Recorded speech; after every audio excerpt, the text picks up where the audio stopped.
Welcome to 1.6, everyone, the properties of real numbers. Hopefully by the end of this, you all will be able to identify the properties of real numbers and use them to manipulate algebraic expressions whenever you want to. The first property is called the commutative property, and if you looked in a textbook, it would look something like this. For addition, x plus y equals y plus x, and for multiplication, x times y equals y times x. So basically, for addition, you can change the order around and it doesn't change the sum. And for multiplication, you can change the order and it doesn't change the product. So why would you want to do that? Well, let's say that you have something like negative 3 plus 5. You can use the commutative property to rearrange it as 5 plus negative 3, which is the same thing as 5 minus 3, which would give you 2 a lot faster than trying to figure out, do I add or do I subtract with a negative and a positive. And so that may be an easier task for your mental math. For multiplication, you may have something like x times 2, and you want to rearrange it as 2 times x because that's a format that's more familiar to you. So that's where you might use the commutative property. The next one is the associative property. And the associative property looks something like this. It would be like x plus y in parentheses plus z equals x plus y plus z in parentheses. Or for multiplication, x times y in parentheses times z equals x times y times z in parentheses. And so what's happening is the parentheses are moving around, which changes the grouping. And so you can see if you change the grouping in addition, it doesn't change the sum. And if you change the grouping in multiplication, it doesn't change the product. And so again, why would you want to do that?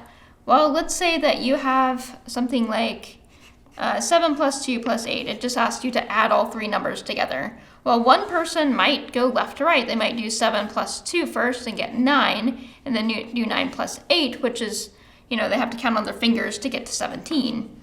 Another person might have the same exact problem, but they decide to do 2 plus 8 first, which gives you 10. And 10 plus 7 may be easier for your mental math to get straight to 17. So it may make your mental math a little bit easier to do it that way. The next property is called the identity property. And this one looks a little silly. It looks like x plus 0 equals x. So adding 0 doesn't change the quantity in addition. Or it doesn't change the value of an expression. And then for multiplication, x times 1 equals x. So multiplying by 1 doesn't change your value of an expression either. And so with the identity property, you see that it's always going back to itself. You're always going from x back to x. And how do you do that? It's by adding 0 or by multiplying by 1.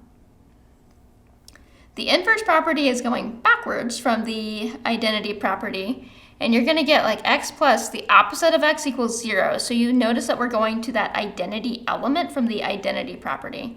And x times 1 over x equals 1. And so this is how you undo an operation. And so I think these two properties you guys use a lot more often than you realize. And so I want to show you real quick one place where you might use both of them. So let's say that you're solving an equation like x plus 7 equals 9. And I know we haven't solved equations yet, but you might want to say, I want to get rid of the 7. How do I get rid of it? Well, it's added. So we could add the opposite using that inverse property. So adding the opposite of 7 would be like subtracting 7 from both sides, which then would turn this into a 0.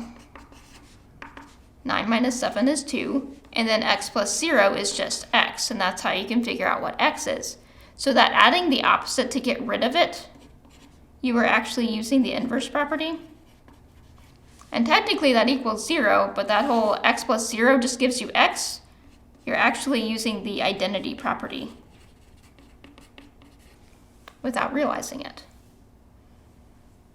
All right, the last property we're going to look at is the distributive property. And so it looks like this. It looks like a times b plus c equals a times b plus a times c.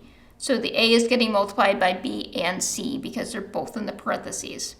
So why does this happen? One of the best ways to illustrate it is visually. Multiplication is good to visualize with area because the area of a rectangle is length times width. And so this big rectangle you see here, the width is A, and then the length, part of it is B, and the other part is C. So that whole length is B plus C. So if you do length times width for the area of the whole rectangle, you would have A times B plus C. You also could look at the area as the two little rectangles added together to equal the whole thing. And so the left rectangle would be A times B for the area. The right rectangle would be A times C for the area. So then you would have AB plus AC would give you the whole thing.